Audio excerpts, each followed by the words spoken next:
And new at 9, Alabama lawmakers pushing for a new plan to put more veterans into the classroom.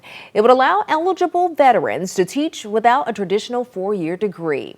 Fox 20's Philip Green sat down with the lawmaker behind this proposal to find out how this could affect schools all across the state. State Representative Rick Ream says the bill would address teacher shortages while giving former service members a new way to continue serving. To me, it would be very good to get veterans in the classroom. Under Senate Bill 149, eligible veterans would receive a temporary teaching certificate. Representative Ream says veterans would bring leadership and discipline into the classroom. The U.S. Army is one of the biggest career tech organizations in the world. So that's all you're doing is learning and then teaching after you've learned whatever skill you've learned. I spent the early part of my Army career learning about air traffic control, how to be good air traffic controllers, and then I had to teach, and then I had to train. Still, some educators are raising questions about the temporary teaching certificate.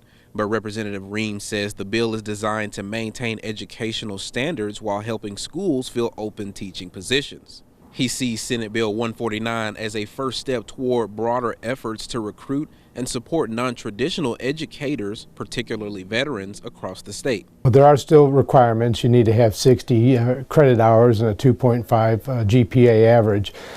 So there's already an educational background. I think it'll allow us to start looking at other areas that we could recruit folks that have different backgrounds.